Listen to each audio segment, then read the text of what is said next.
Bismillahirrahmanirrahim. Assalamualaikum warahmatullahi wabarakatuh. Apa kabar teman-teman mahasiswa semua? Mudah-mudahan teman-teman senantiasa berada dalam keadaan sehat walafiat dan semoga senantiasa berada dalam lindungan Allah Subhanahu wa taala.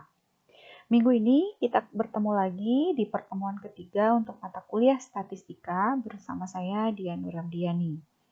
Hari ini kita akan membahas mengenai penyajian data statistika. Nah, namun sebelumnya kita review dulu materi yang sudah kita pelajari minggu lalu, yaitu mengenai data.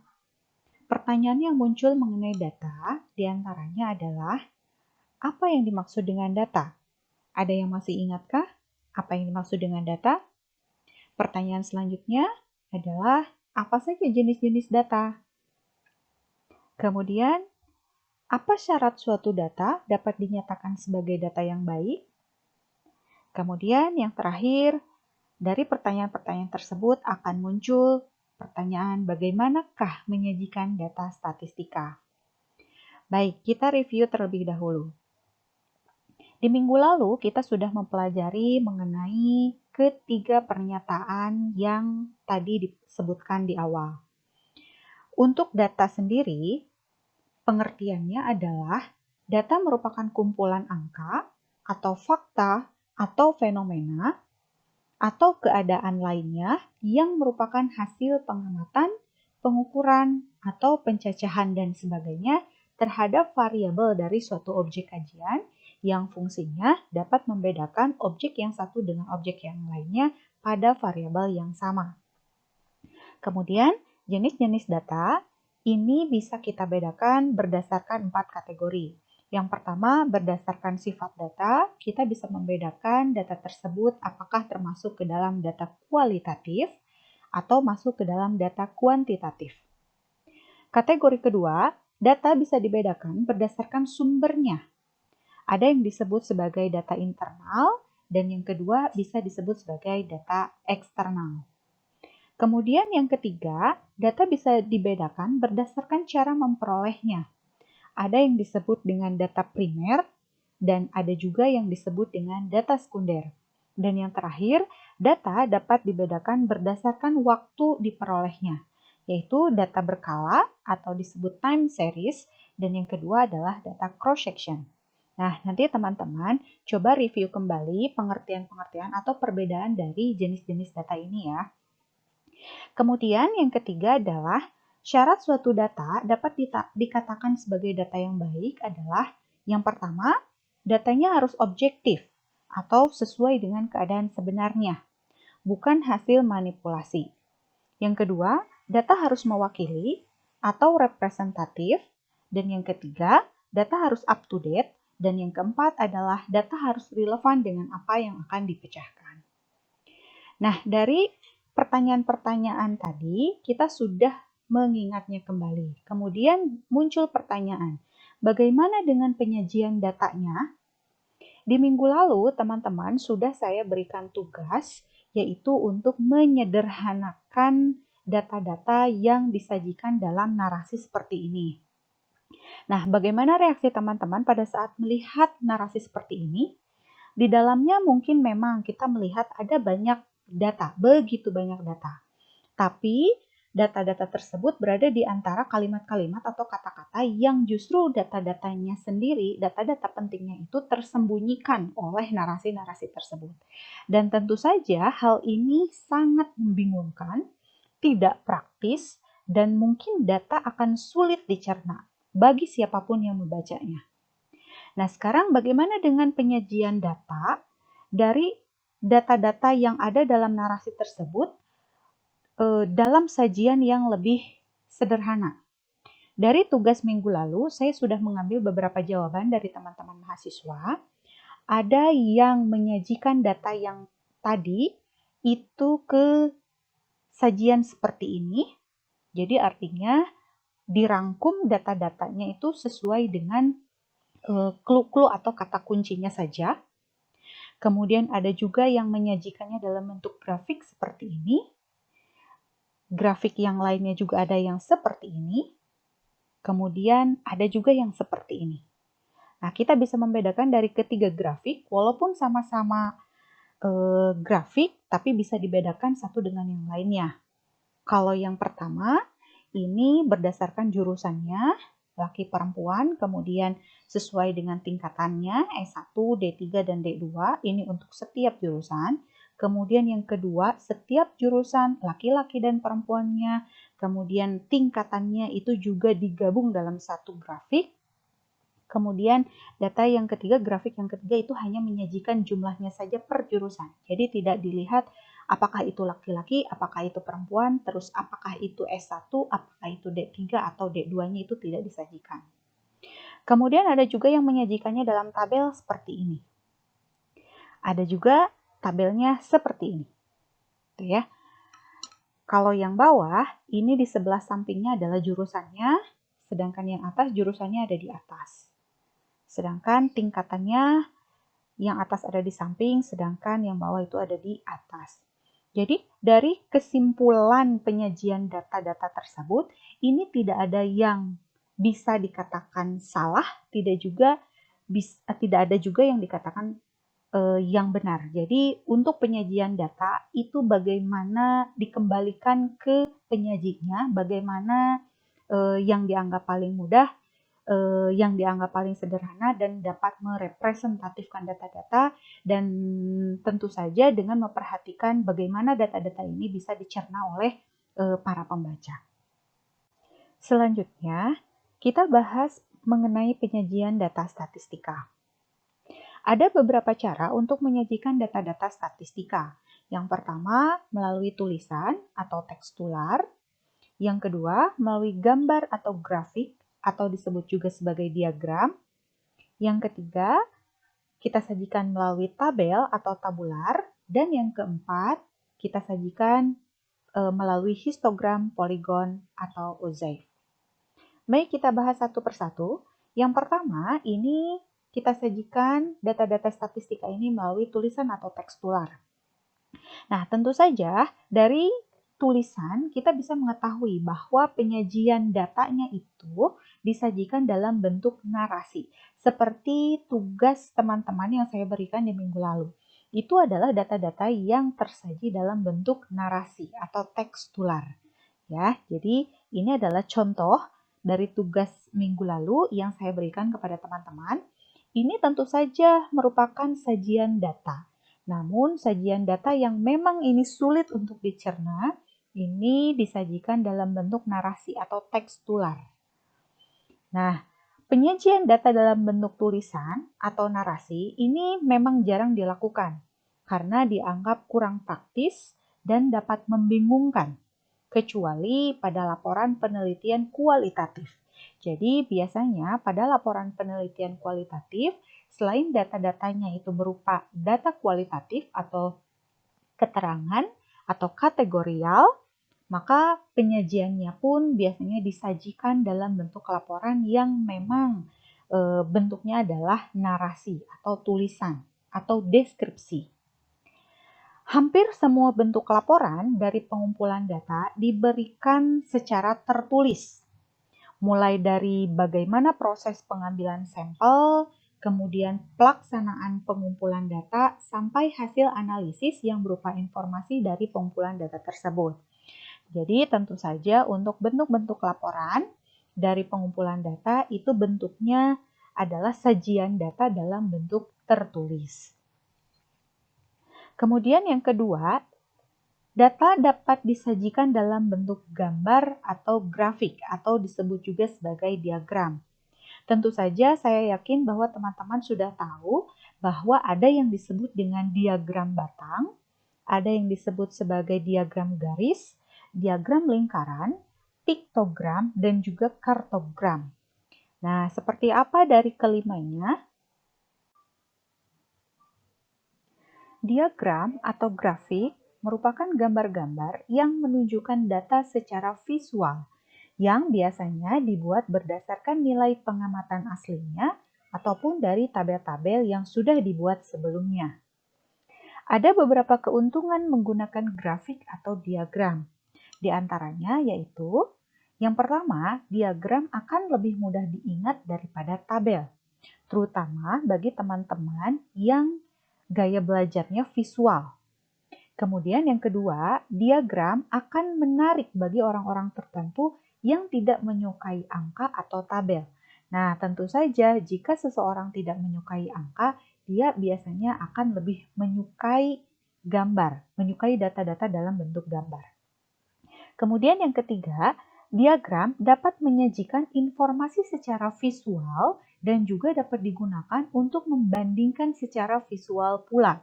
Jadi, jika kita menyajikan data secara grafik, menggunakan secara grafik, maka itu bisa menjadi pembanding antara gambar yang satu dengan gambar yang lain, itu akan lebih mudah.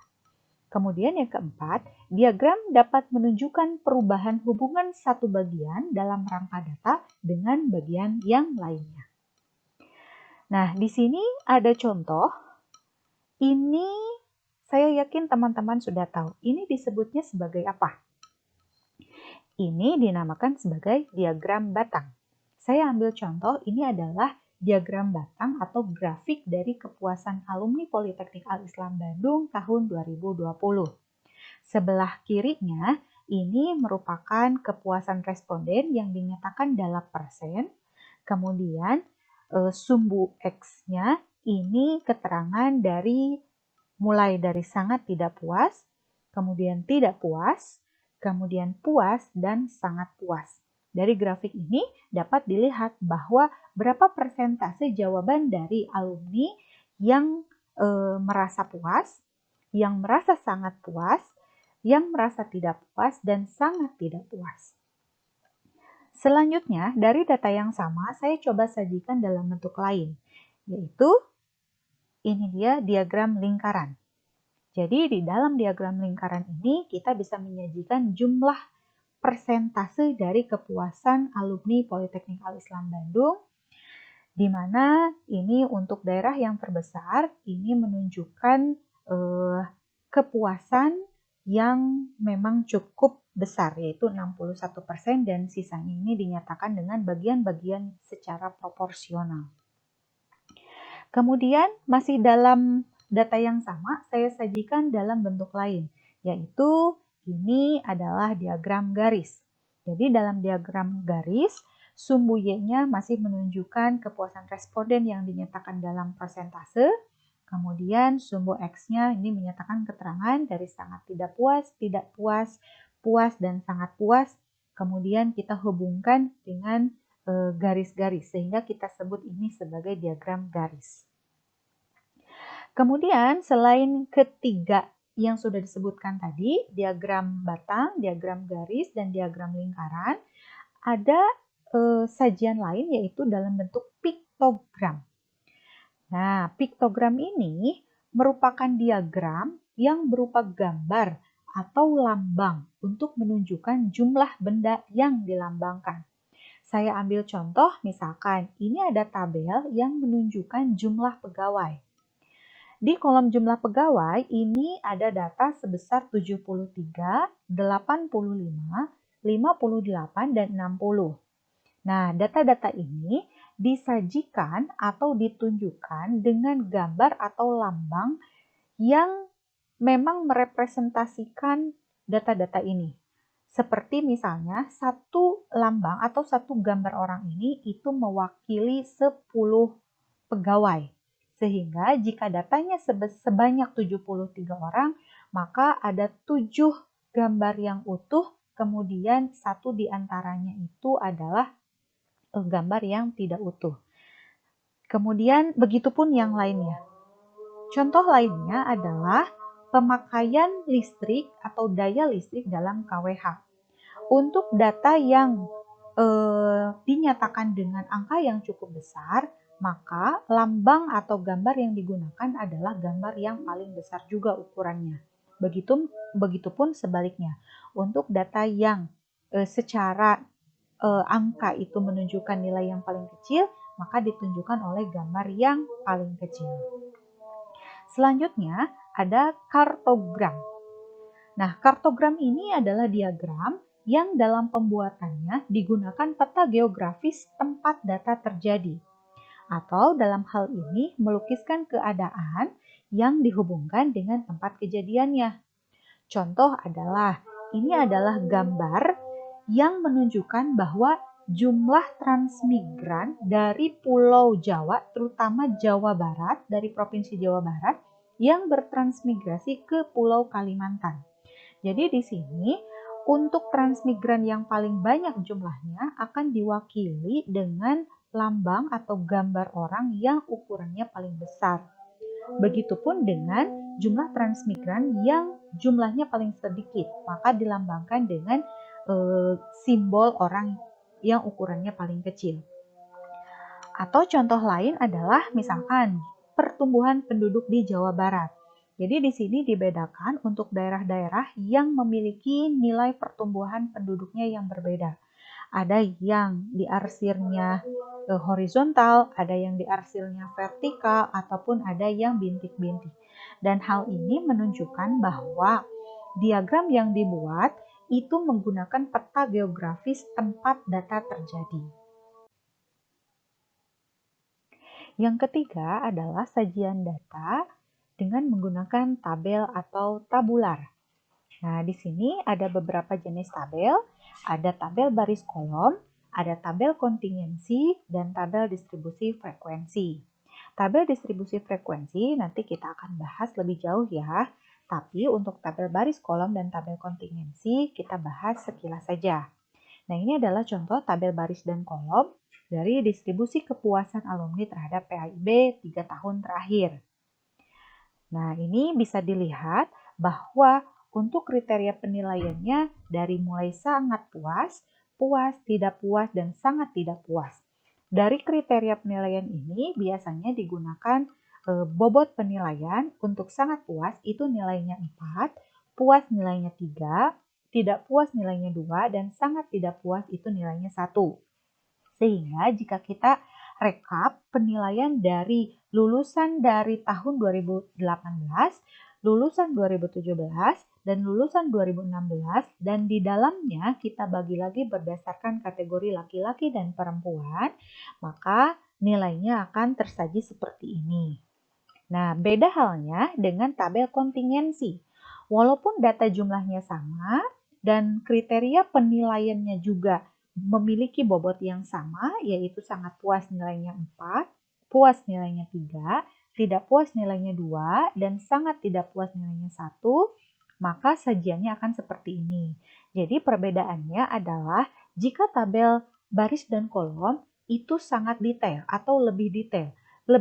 Setiap aspek yang disebutkannya itu dirinci secara detail. Tapi kalau tabel kontingensi ini tidak sedetail tabel baris dan kolom. Jadi hanya garis besarnya saja atau jumlah keseluruhannya saja yang disajikan. Selanjutnya adalah tabel distribusi frekuensi. Nah, tabel distribusi frekuensi ini adalah merupakan sebuah tabel yang berisi nilai-nilai data. Ya tentu saja isinya adalah data-data ya. Namun perbedaannya adalah nilai-nilai data tersebut akan dikelompokkan ke dalam interval-interval tertentu. Jadi nilai-nilai yang terdapat dalam keseluruhan data itu nanti akan dikelompokkan berdasarkan interval-interval tertentu. Nah, setiap interval nanti masing-masing akan dilihat berapa frekuensinya atau berapa jumlahnya. Ini adalah contoh tabel frekuensi. Contohnya adalah dari daftar nilai ujian statistik untuk 80 mahasiswa. Jadi di sini dapat dilihat bahwa nilai ujiannya ini sudah dikelompokkan ke dalam interval-interval tertentu. Tuh ya, kemudian nanti kita lihat frekuensinya atau jumlahnya ada berapa. Ini yang disebut dengan interval pertama. Jadi interval pertama nilainya dari 31 sampai 40. Ini adalah pengelompokan data. Kemudian ada interval kedua dan seterusnya sampai dengan interval ketujuh. Ini kalau ada kelasnya ada 7 ya, kelas intervalnya ada 7. Nanti tergantung ada berapa kelas, itulah yang menjadi jumlah intervalnya. Kemudian kita lihat di sini, nilai paling ujung atau 31 dan teman-temannya Ini yang disebut dengan ujung bawah, atau kita juga boleh menyebutnya sebagai batas bawah atau tepi bawah juga boleh. Sedangkan yang sebelah kanannya ini yang disebut dengan ujung atas atau batas atas atau tepi atas juga boleh. Kemudian ada yang disebut dengan panjang kelas. Nah, panjang kelas ini merupakan selisih positif dari tiap ujung bawah berurutan. Contohnya adalah kita ambil nilai 31 dan 41. Ini adalah nilai ujung bawah yang berurutan. Pada saat kita selisihkan, 41 dikurangi 31 adalah 10. Nah, itu yang dimaksud dengan panjang kelas. Atau boleh juga kita ambil sembarang. Misalkan 81 dengan 71. Ingat, ini harus yang berurutan ya. Pada saat dikurangi itu hasilnya 10. Dan itu yang dimaksud dengan panjang kelas.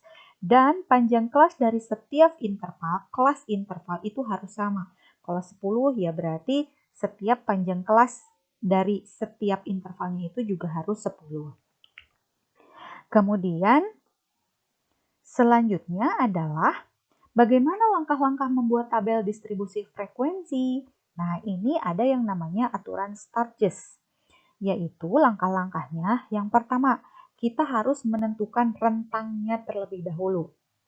Rentang data dari semua data yang kita miliki itu bisa diperoleh dengan mengurangkan data maksimal dan data minimalnya.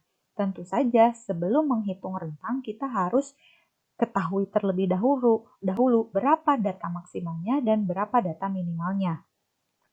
Setelah kita mengetahui berapa rentang datanya, maka kita bisa menentukan banyaknya kelas interval. Yang tadi tuh, yang 7 kelas itu, nah ditentukannya melalui rumus ini. Jadi banyaknya kelas itu sama dengan 1 plus 3,3 dikali dengan log n, di mana n di sini adalah banyaknya data. Berapa data yang kita miliki? Nah, itu yang dimaksud dengan n. Kemudian selanjutnya kita tentukan panjang kelas interval. Nah, untuk panjang kelas interval ini rumusnya adalah rentang dibagi banyaknya kelas. Jadi rentang yang sudah kita cari di langkah pertama dibagi dengan banyaknya kelas yang kita cari di langkah kedua. Selanjutnya kita pilih ujung bawah kelas interval pertama. Nah, kita boleh memilih nilai ujung bawahnya ini sama dengan data terkecil atau nilai data yang lebih kecil dari data terkecil tersebut. Tapi ingat, selisihnya itu harus lebih kecil daripada panjang kelas. Nah, contoh. Misal, kita langsung tutorial ya sedikit. Misal, ini adalah data nilai ujian statistika dari 80 orang mahasiswa. Ini ada data-data yang sembarangan, acak-acakan, tidak beraturan. Nah, langkah yang pertama adalah kita harus menentukan dulu berapa nilai minimal dan berapa nilai maksimal. Ini adalah nilai minimalnya. Jadi nilai minimalnya kita ketahui bahwa besarnya itu 35, sedangkan nilai maksimalnya itu adalah 99. Sehingga kita bisa mencari rentangnya, yaitu nilai maksimal dikurangi nilai minimal, yaitu 99 dikurangi 35 sama dengan 64. Kemudian selanjutnya adalah kita tentukan banyak kelas. Sebagaimana yang sudah disebutkan bahwa rumusnya itu adalah 1 plus 3,3 log n. Nah, n di sini adalah jumlahnya data. Datanya ada 80, sehingga kita masukkan saja nilai 3,3 dikali log 80. Nah, ini jangan lupa ya, kalian harus gunakan kalkulator. Di sini fungsinya kalkulator, karena kita tidak hafal dengan nilai-nilai logaritma. Sehingga nanti kita dapat nilai 7,2802. Nah, ini adalah nilai dari banyaknya kelas. Tapi banyaknya kelas itu tidak mungkin ada koma-komanya, tidak mungkin nilainya adalah desimal, sehingga kita bisa membulatkannya. Oke, kita bulatkan, boleh deh kita ambil 7. Selanjutnya, untuk menentukan panjang kelas, tadi rentang dibagi banyaknya kelas. Rentangnya 64 dibagi dengan panjang kelas yang sudah kita bulatkan itu kita ambil 7, maka nilainya adalah 9,14. Ini pun boleh kita bulatkan, kita ambilnya 9 atau 10, boleh. Nah, tapi saya pengennya ambil 10 aja ya. Sehingga nanti kita langsung tinggal pilih nih bahwa ujung bawahnya kita pilih panjang kelasnya 10, kemudian ujung bawahnya kita ambil 31. Ya, 31. Kenapa tidak 35, Bu? Oh, boleh. Minimal itu, nilai minimal itu bisa dijadikan dengan batas bawah. Tapi tadi catatannya boleh mengambil nilai yang lebih kecil asal rentangnya itu tidak boleh lebih kecil daripada panjang kelas. Jadi saya ambil 31. Sehingga nanti kita peroleh kelas pertama 31 sampai 40, kelas kedua 41 sampai 50, kelas ketiga 51 sampai 60 dan seterusnya. Ingat ya, panjang kelasnya harus 10. Jadi selisih antara ujung bawah pertama dengan ujung bawah kedua itu harus 10. Nilainya 10. Sehingga nanti tabel distribusi frekuensi untuk data nilai ujian statistika dasar tersebut nanti bentuknya seperti ini. Nah, jadi interval pertama nilainya 31 sampai 40, kelas kedua 41 sampai 50, kemudian kelas ketiga 51 sampai 60 sampai akhirnya ada 7 kelas sesuai dengan perhitungan. Tadi kita menghitungnya ada jumlah kelasnya ada 7 gitu ya. Sehingga data-data yang tadi ke 80-80-nya ini tercakup atau tercover dalam interval-interval kelas ini. Kemudian nanti frekuensinya ya sudah tinggal dicari aja. 31 sampai 40 ada berapa nih jumlahnya? Oh, ternyata ada 2.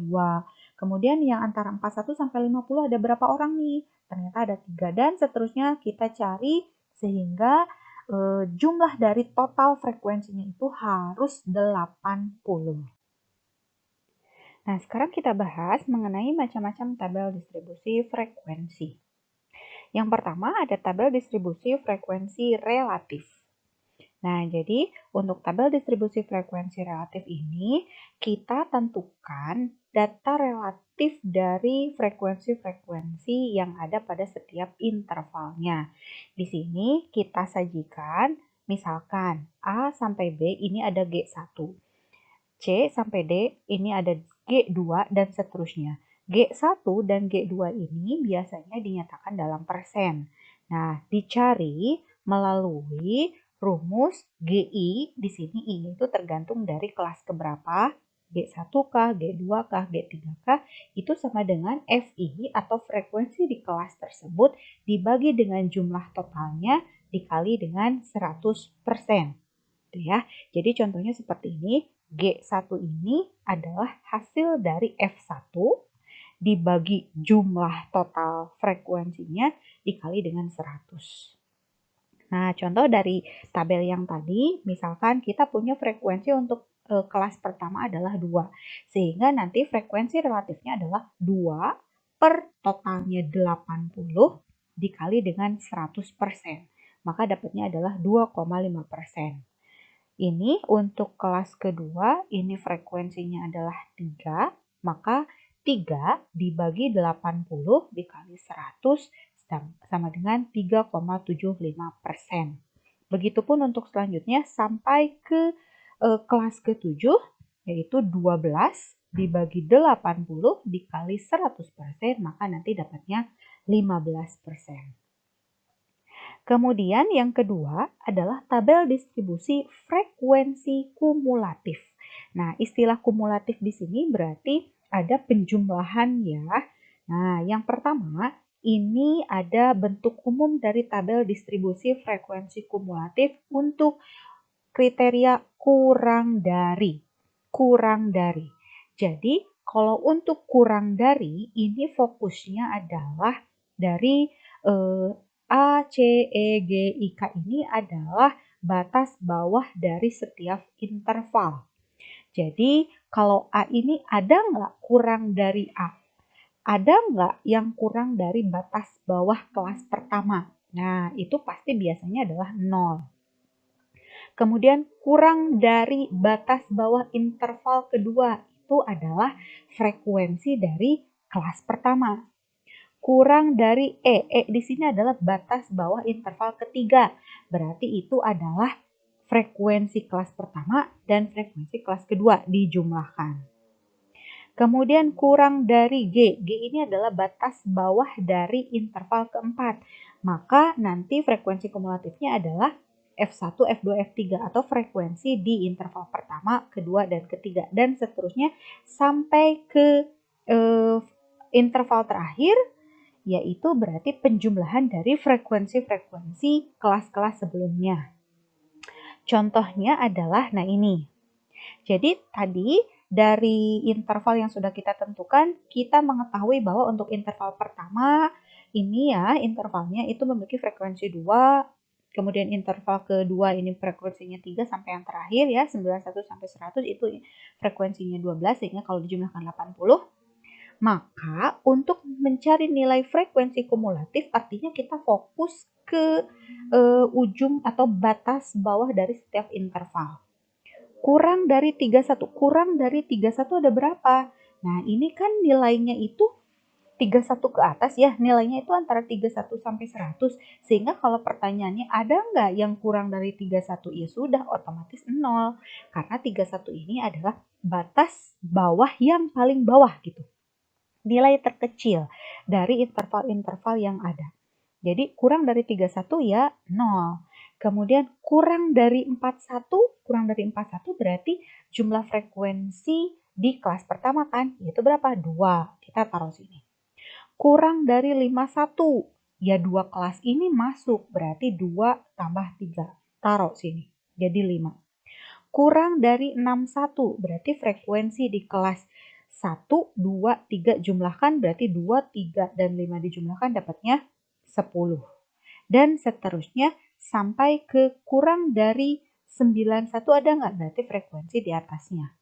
Kurang dari, kalau kita tambahkan di sini 101, kurang dari 101 atau 100, berarti ini adalah total jumlah frekuensi yang ada. Berarti jumlahkan nih, berapa? Ya 80. Begitu. Kemudian bentuk yang kedua adalah bentuk dari tabel distribusi frekuensi kumulatif atau lebih. Nah, atau lebih. Di sini istilah atau lebih tetap kita fokusnya adalah ke batas bawah dari setiap interval. A atau lebih. A atau lebih. Karena si A ini adalah batas bawah yang paling kecil, sehingga kalau ditanya ada nggak yang lebihnya, ya sudah pasti itu adalah nilai frekuensi-frekuensi yang interval-interval selanjutnya. Jadi A atau lebih ya sudah frekuensi 1 ditambah frekuensi 2 ditambah frekuensi 3 ditambah frekuensi 4 ditambah frekuensi 5. Gitu ya, kelas-kelasnya. C atau lebih berarti F2 tambah F3 tambah F4 tambah F5. Nggak diajak tuh si frekuensi yang pertama mah gitu ya. E atau lebih berarti F3, F4, F5, dan seterusnya. Coba kita lihat nih untuk contohnya. Nah, ini masih data yang tadi. Pernyataannya adalah 31 atau lebih. 31 atau lebih. 31 kan paling kecil. Berarti sisa-sisa nilai-nilai yang lainnya itu adalah sudah termasuk di dalamnya. 31 atau lebih ya udah berarti si 2 tambah 3 tambah 5 tambah 14 tambah 24 tambah 20 tambah 12. Berarti berapa? Ya udah 80. 41 atau lebih. Berarti yang interval paling atas ini, interval pertama itu nggak diajak dong. Karena pernyataannya adalah 41 atau lebih. Berarti 41 atau lebih adalah ini. 3 tambah 5 tambah 14 tambah 24 tambah 20 tambah 12. Berarti berapa? Ya 7, 8. Atau frekuensi semuanya dikurangi si frekuensi yang pertama. Dan seterusnya sampai akhirnya kita ketemu bahwa kalau pernyataannya adalah 100 atau lebih. Nah, 100 atau lebih ada nggak nilai yang lebih dari 100? Tidak ada, karena ini batas dari intervalnya itu hanya sampai 100. Jadi kalau ditanya 100 atau lebih, ya sudah pasti ini 0. Begitu. Kemudian tabel distribusi frekuensi relatif kumulatif. Kalau relatif kumulatif, yang namanya relatif ini pasti dinyatakan dalam persen, dan kumulatif ini adalah hasil penjumlahan. Jadi ini sih namanya gabungan antara tadi yang sudah kita pelajari antara frekuensi relatif dan kumulatif. Jadi ada kurang dari ataupun atau lebih. Jadi nantinya pernyataan-pernyataan frekuensi relatifnya itu tinggal diubah ke dalam persen. Nah, seperti yang ini tadi sudah ada kurang dari, nilainya dari 0, 2, 5, 10, dan seterusnya. Nanti tinggal diubah ke persen. Jadi 2 per berapa? 80 kan totalnya. 2 per 80 dikali 100% dapatnya 2,5. 5 dibagi 80 dikali 100% dapatnya 62,5 dan seterusnya. Itu ya, begitupun untuk yang atau lebih. Jadi si datanya itu frekuensi relatif kumulatif ini berasal dari frekuensi kumulatif yang dicari kemudian kita ubah atau kita nyatakan ke dalam persen. Begitu. Nah, yang terakhir adalah histogram, poligon, frekuensi, dan Ozaif. Oke, apa yang dimaksud dengan histogram? Histogram sebenarnya ini hampir mirip dengan diagram batang. Tapi ini merupakan grafik yang dibuat berdasarkan pada data yang sudah disusun dalam tabel distribusi frekuensi. Jadi kalau diagram batang itu bisa dibuat berdasarkan tabel yang tabel biasa aja gitu ya, yang data-datanya belum dikelompokkan ke dalam interval-interval, tapi histogram ini biasanya disusun berdasarkan tabel distribusi frekuensi. Sehingga bisa kita lihat di sini bahwa nilai-nilai yang ditulis di sini merupakan nilai tengahnya, titik tengahnya. Titik tengah antara interval dari batas bawahnya dan batas atasnya. Jadi yang ditulis di sini adalah titik-titik tengahnya, atau sebenarnya boleh saja kita tulis batas bawah, batas atas. Di sini juga batas bawah, batas atas gitu ya. Tapi biasanya yang lebih sering digunakan adalah titik-titik tengah dari setiap interval yang digunakan. Kemudian dalam histogram, sumbu datar berisi batas-batas kelas interval, nah tadi sudah dijelaskan ya, atau titik-titik tengah untuk setiap kelas intervalnya. Dan sumbu tegaknya, ini sumbu tegaknya atau sumbu Y-nya, ini berupa frekuensi. Kemudian yang kedua adalah poligon. Poligon frekuensi adalah grafik dari distribusi frekuensi yang diperoleh dengan cara menghubungkan puncak dari masing-masing nilai tengah.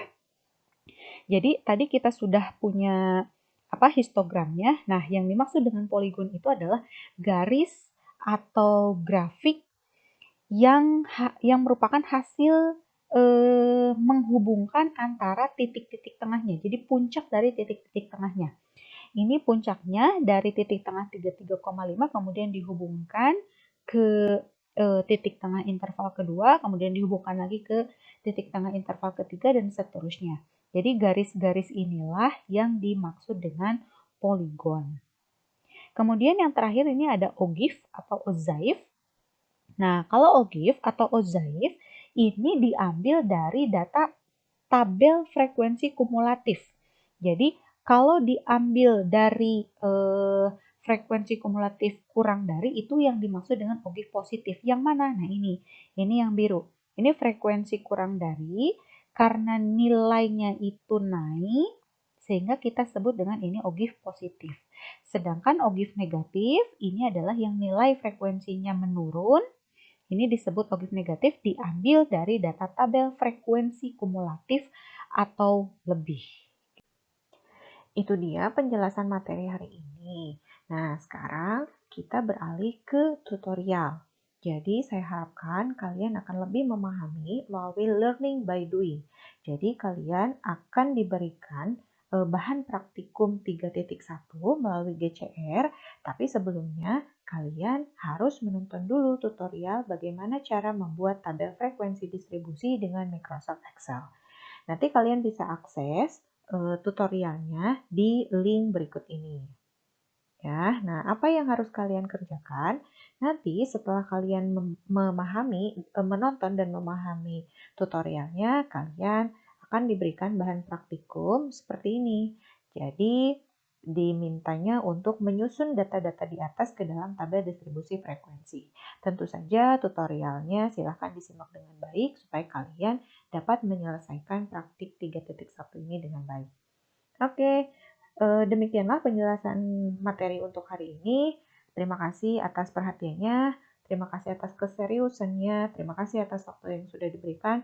Mudah-mudahan video ini bermanfaat. Sampai ketemu minggu depan. Assalamualaikum warahmatullahi wabarakatuh.